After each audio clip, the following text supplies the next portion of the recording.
মমতা বন্দ্যোপাধ্যায় ধর্নায় বসেছেন। এসআইআর এর প্রতিবাদে রাজপথে নেমেছেন তিনি এবং 6 তারিখ দুপুর 2টো থেকে ধর্মতলার মেট্রো চ্যানেলে তিনি ধর্নায় বসেছেন এবং আজ চতুর্থ দিন মমতা বন্দ্যোপাধ্যায়ের ধর্নার। আর মমতা বন্দ্যোপাধ্যায়ের এই ধর্নায় বিজেপির লিফলেট বিলির অভিযোগ, বিস্ফোরক অভিযোগ তৃণমূল নেত্রীর। অবস্থান মঞ্চের সামনেই লিফলেট বিলির অভিযোগ। শশী পাজাকে এফআইআর এর দায়িত্ব মমতা বন্দ্যোপাধ্যায়। दिखाइए ये वाला लिफलेट दिखा कागज दिखाइए, लिफलेट दिखाइए। कौन देके गया दादा? यहाँ पर लड़का है, लिफलेट वहाँ पर दिया है, देखा था सबको हाथ में। ये देके गए आपको? जी। क्या बोल रहा था? बोला नहीं। কথা বলবো ইনি আবির রয়েছে সঙ্গে। আবির, গুরুতর অভিযোগ করছেন মমতা বন্দ্যোপাধ্যায় যে বিজেপি লিফলেট বিলি করছে সেই ধর্ণা মঞ্চের সামনে এসে। কি রয়েছে এই লিফলেটে, কি অভিযোগ মমতা বন্দ্যোপাধ্যায়ের? দেখো, ধর্ণা মঞ্চের কাছেই নরেন্দ্র মোদীর যে পরিবর্তন যাত্রা ব্রিগেড ময়দানে হওয়ার কথা, তার যে লিফলেট বিলি করা হচ্ছিল এমন অভিযোগ তিনি তোলেন এবং সেই অভিযোগের প্রেক্ষিতে তিনি বলেন যারা এখানে ধর্ণাতে এসছেন তারা সতর্ক থাকুন, এরকম কোনো ব্যক্তিদেরকে দেখতে পেলেই সঙ্গে সঙ্গে তাকে ধরবেন এবং পুলিশের হাতে তুলে দেবেন। এবং তিনি বলেন যে বিজেপির কাছে লোক নেই, পোস্টার লাগানোর লোক নেই, বিভিন্ন এজেন্সিকে দিয়ে তারা কাজ করাচ্ছেন। যে কোনো ব্যক্তি রাজনৈতিক সভা শোনার জন্য আসতেই পারেন, তবে অন্য কোনো রাজনৈতিক দলের তরফ থেকে এসে কেন তাদের বিভিন্ন রাজনৈতিক কর্মসূচির লিফলেট বিলি করা হবে। এবং তিনি শশী পাজাকে এই বিষয়ে বলেন যে তিনি যেন পুলিশের সাথে কথা বলেন এবং এই বিষয় নিয়ে যেন এফআইআর দায়ের করেন। পরবর্তী সময় জানতে পারা যায় যে এই ঘটনাতে যারা লিফলেট বিলি করছিল পুলিশ তাদের কয়েকজনকে আটক করেছে এবং তাদেরকে জিজ্ঞাসাবাদও করছে। ধরে আমি নেবই। পালিয়েছে এজেন্সি, টাকা দিচ্ছে আর পোস্টার দিচ্ছে, তার মানে লোক জোগাড় করার ক্ষমতা নেই। হকার বাচ্চারাদের ভয় দেখিয়ে ভোটারও কাটছে আর তাদের 500 টাকা করে দিয়ে বলছে মিটিং মে চলো, লোক নেই লোক নেই যাতা है। কাজে আমাদের চোখে ধুলো দেয়া প্রবলেম আছে, উই উইল আইডেন্টিফাই ওকে, এবং ধরাও হয়েছে হাতে নাতে। নির্লজ্জ, লক্ষ্য রাখুন চারিপাশে শয়তান লোকেরা এইভাবেই বোম মারে, মেরে অন্য লোকের নামে দোষ দেয় আর এনআইএ কে ঢোকায়, এইভাবেই চুরি করে আর অন্য লোকেদের ডাকাত বলে ইডিকে ঢোকায়, সিবিআই কে ঢেকায়। এরা হাইড অ্যান্ড সিক গেম খেলে।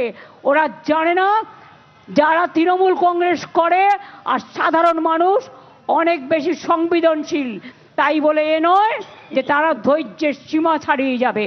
অন্যায় কিছু করলে তাকে ফোর্স করতে হয়, এটা রামকৃষ্ণ পরমহংসদেব বলেছে। কোথায় তারা? সাহস আছে এখন বুকের পাটা? পালিয়েছে নিশ্চয়ই। দেখুন, ধরা পড়েছে, আমাদের লোকেরাই ধরেছে, পালিয়েছে। পলায়ন্তী চোর ডাকাত হাতে নাতে ধরুন, লক্ষ্য রাখুন।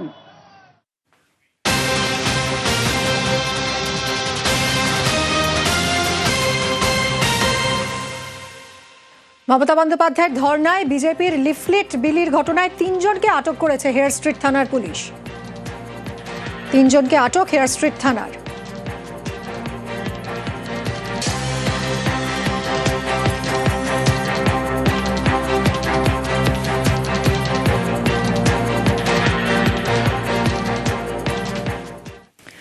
গতকাল রাতেই কলকাতা এসেছে নির্বাচন কমিশনের ফুল বেঞ্চ। এসেছেন জ্ঞানেশ কুমার এবং সকাল থেকেই বিভিন্ন পলিটিক্যাল পার্টির সঙ্গে দফায় দফায় বৈঠক হয়েছে এবং তারপর ডিএমএসপিদের সঙ্গেও বৈঠক এবং ভোটে অশান্তিতে কড়া হুঁশিয়ারি নির্বাচন কমিশনের। প্রশাসনিক আধিকারিকদের কড়া বার্তা দিয়েছে কমিশন, কোনোভাবেই ভোটে অশান্তি বরদাস্ত নয়।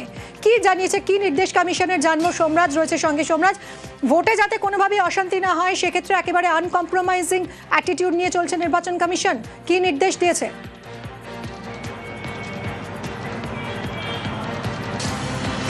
দেখো, আজকে দুপুর 1টার আগে থেকে বৈঠক শুরু হয় জাতীয় নির্বাচন কমিশনের ফুল বেঞ্চে, যে বৈঠকে বিভিন্ন এজেন্সিগুলি ছিল, অর্থাৎ ল এনফোর্সমেন্ট এজেন্সি, তার পাশাপাশি জেলা শাসক, পুলিশ সুপার, পুলিশ কমিশনাররাও ছিলেন। যে বৈঠক ইতিমধ্যেই শেষ হয়েছে, এখন বর্তমানে দ্বিতীয় পর্যায়ের বৈঠক চলছে জেলা শাসক, পুলিশ সুপার, পুলিশ কমিশনারদের নিয়ে। প্রথম পর্যায়ের যে বৈঠক, সেই বৈঠকে দেশের মুখ্য নির্বাচন কমিশনার জ্ঞানেশ কুমার স্পষ্ট করে দেন যে এ রাজ্যে এবার তিনি হিংসামুক্ত নির্বাচন চাইছেন। তার কারণ বিভিন্ন রাজনৈতিক দল তারা জানিয়েছেন যে যে এ রাজ্যে নির্বাচনে হিংসা হয়। আর তা নিয়েই মুখ্য নির্বাচন কমিশনার জ্ঞানেশ কুমার বলছেন যে যেখানে অন্য রাজ্যে এত হিংসা দেখা যায় না নির্বাচনকে কেন্দ্র করে, সেখানে এ রাজ্যে কেন এত হিংসা হয় বিধানসভা নির্বাচনের সময়। শুধু তাই নয়, তিনি এটাও বলেন যে এবারে এই সব চলবে না। এবং সেই প্রসঙ্গ তুলে ধরেই মুখ্য নির্বাচন কমিশনার জ্ঞানেশ কুমার বলেন এজেন্সিগুলোর উদ্দেশ্যে যে টুনাইট ইজ দ্য নাইট, অর্থাৎ আজকের রাতই শেষ রাত, এরপরে কিন্তু আর এগুলো চলবে না। এজেন্সিগুলিকেও এই বার্তা দেন মুখ্য নির্বাচন কমিশনার জ্ঞানেশ কুমার।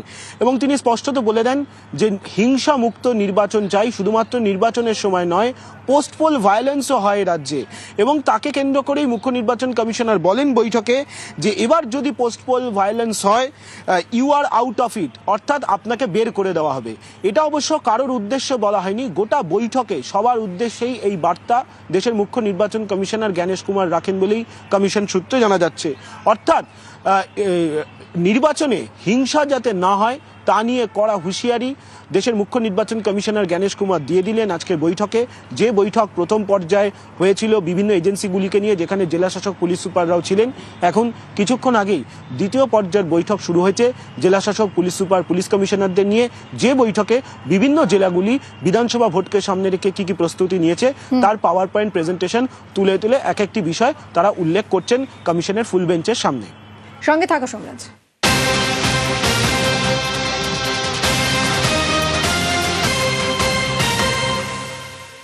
প্রশ্নের মুখে এডিজি আইন শৃঙ্খলা, জ্ঞানেশ কুমারের প্রশ্নের মুখে বিনীত গোয়েল।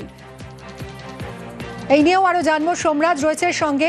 সোমরাজ, বিনীত গোয়েলকে ভর্ৎসনা কেন?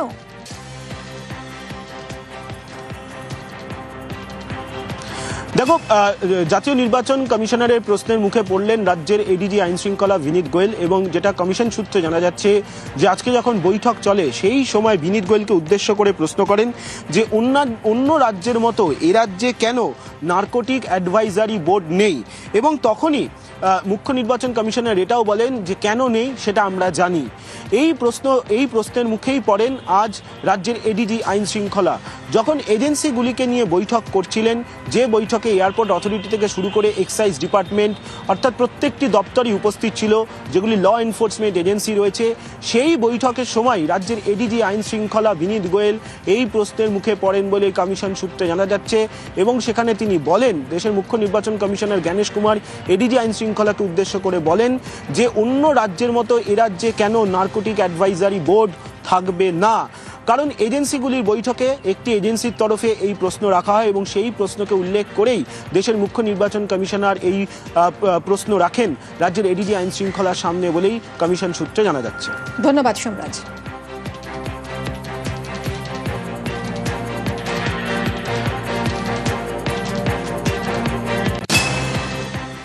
ডিএমএসপি বিভিন্ন এজেন্সির সঙ্গে বৈঠকের আগে নির্বাচন কমিশনের ফুল বেঞ্চ আজ বৈঠক করেছে বিভিন্ন পলিটিক্যাল পার্টির প্রতিনিধিদের সঙ্গে এবং তৃণমূলের সঙ্গেও কথা হয়েছে। কিন্তু তৃণমূল এই বৈঠক থেকে বেরিয়ে এসে বুঝিয়ে দিয়েছে যে তারা এই বৈঠকে একেবারেই সন্তুষ্ট নয়, বরং জ্ঞানেশ কুমারের আচরণে ক্ষুব্ধ তৃণমূল। কমিশনের বৈঠকে চন্দ্রিমা ভট্টাচার্যের উপর চেঁচানোর অভিযোগ, এসআইআর প্রতিবাদে সুপ্রিম কোর্টে মামলায় ক্ষোভ।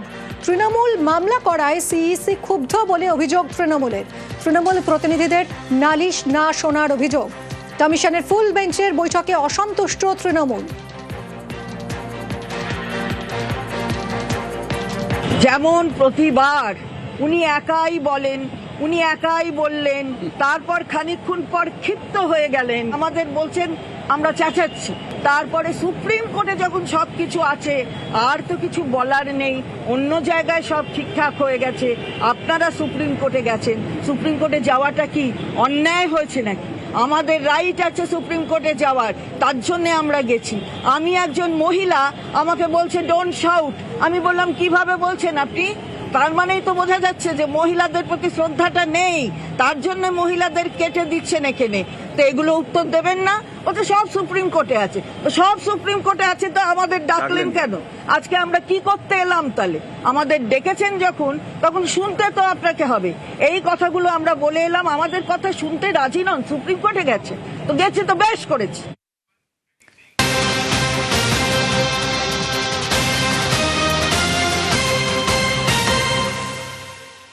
তৃণমূল যখন অভিযোগ করছে যে তাদের উপর চিৎকার করার ডোন্ট শাউট বলেছে নির্বাচন কমিশন। এই অভিযোগে নির্বাচন কমিশন কি বলছে তাদের ব্যাখ্যা, চিৎকার নয় আস্তে কথা বলার অনুরোধ জানিয়েছে তারা। বৈঠকে মেজাজ হারানোর অভিযোগ চন্দ্রিমা ভট্টাচার্যের, জ্ঞানেশ কুমারের বিরুদ্ধে চিৎকারের অভিযোগ। বৈঠক শেষে দাবি মন্ত্রী চন্দ্রিমা ভট্টাচার্যের, বিবৃতি দিয়ে মন্ত্রীর দাবি নাকচ নির্বাচন কমিশনের। চিৎকার নয় আস্তে কথা বলার অনুরোধ, তৃণমূল প্রতিনিধির উপর চিৎকারে বিবৃতি দিয়ে জানালো কমিশন। বৈঠকে মেজাজ হারানোর অভিযোগ চন্দ্রিমা ভট্টাচার্যের, জ্ঞানেশ কুমারের বিরুদ্ধে চিৎকারের অভিযোগ। বৈঠক শেষে এরকমই দাবি মন্ত্রী চন্দ্রিমা ভট্টাচার্যের, কিন্তু বিবৃতি দিয়ে মন্ত্রীর সেই দাবি নাকচ করল নির্বাচন কমিশন। নির্বাচন কমিশন জানিয়ে দিয়েছে চিৎকার নয় আস্তে কথা বলার অনুরোধ জানিয়েছে তারা।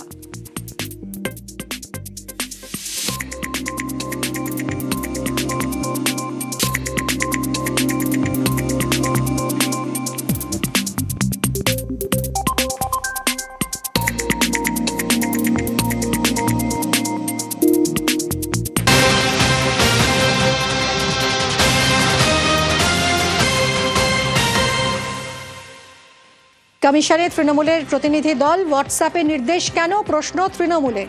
বৈধ ভোটারদের নাম বাদ কেন, প্রশ্ন তোলে তৃণমূল। লজিক্যাল ডিসক্রিপেন্সি নিয়েও সরব তৃণমূল। ফর্ম 6 ও ফর্ম 7-এ তথ্য বিভ্রাটের অভিযোগ তৃণমূলের। অনুমোদন ছাড়া লগ ইনের অভিযোগেও প্রশ্ন তোলে তৃণমূল।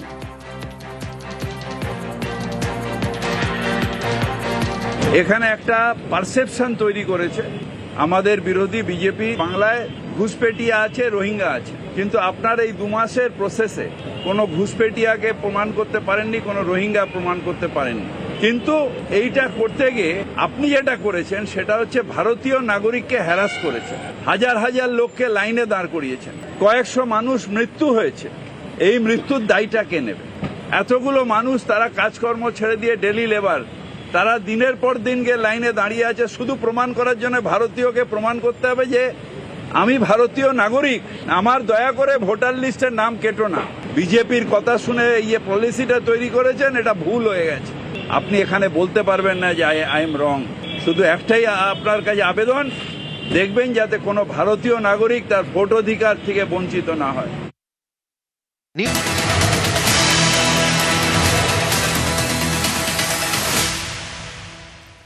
কলকাতায় ইলেকশন কমিশন অফ ইন্ডিয়ার ফুল বেঞ্চ, আর সকাল থেকেই আজ বিভিন্ন রাজনৈতিক দলের প্রতিনিধিদের সঙ্গে দফায় দফায় বৈঠক হয়েছে কমিশনের সঙ্গে। এই বৈঠকে বিজেপি 16 দফা দাবিপত্র জানিয়েছে। পুলিশের বিরুদ্ধে কেন্দ্রীয় বাহিনীর গতিবিধি নিয়ন্ত্রণের অভিযোগ জানিয়েছে তারা। আধা সেনার সঠিক ব্যবহার নিশ্চিত করার দাবি বিজেপি। 1 বা 2 দফায় নির্বাচনের দাবি জানিয়েছে বিজেপি। হয়রানি রুখতে 1 বা 2 দফায় নির্বাচনের দাবি বিজেপির। 7-8 দফায় বাংলায় ভোটে আপত্তি জানিয়েছে বিজেপি। নির্বাচন কমিশনকে আমরা 16 দফা দাবিপত্র দিয়েছি এবং তার মধ্যে সবচেয়ে গুরুত্বপূর্ণ যে বিষয় কেন্দ্রীয় বাহিনীর সদ্ব্যবহার। রাজ্য পুলিশ যেভাবে কেন্দ্রীয় বাহিনীর ব্যবহার করছে তাতে আমরা অসন্তুষ্ট এবং নির্বাচন কমিশনেরই সেই কাজ তা পুনরুদ্ধার করা।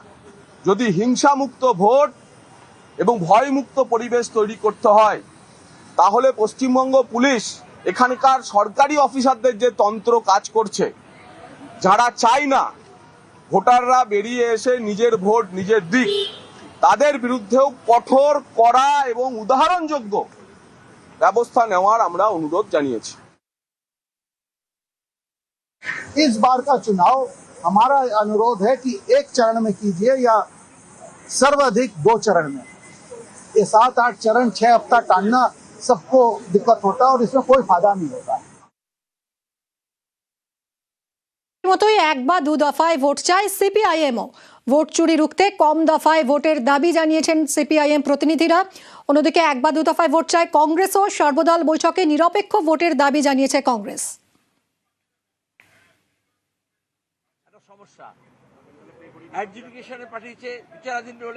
পুনা ভিংরা মহোদয়, মনোজ ভুজেল মহোদয়, বিমল রায় মহোদয়, বুবাই কর মহোদয় এবং অন্যান্য জেলা নেতাদের ধন্যবাদ। রাজ্যের নেতা বিদ্যাসাগর মন্ত্রী থেকে শুরু করে প্রাক্তন সভাপতি দেবাশিস চক্রবর্তী, ভূপেন্দ্রনাথ রায়, পরিবর্তন যাত্রা প্রবক দীনবন্ধু রায় থেকে শুরু করে আমার প্রিয় মন্ডল প্রেসিডেন্টরা প্রদীপ সরকার, সঞ্জীব চন্দ্র রায়, বিমল রায়, পীযূষ কান্তি রায়, আমাদের আশেকার রহমান, শঙ্কর বর্মন সহ মনোজ রায়, জ্যোতিপ্রকাশ রায় সহ প্রত্যেককে আমি আমার অন্তর থেকে কৃতজ্ঞতা এবং অভিনন্দন জানাই। আপনারা শুনেছেন জয়ন্ত বাবুর ভাষণ, দীপক বাবুর ভাষণ, বাপিদার ভাষণ, শ্যামল রায়ের ভাষণ।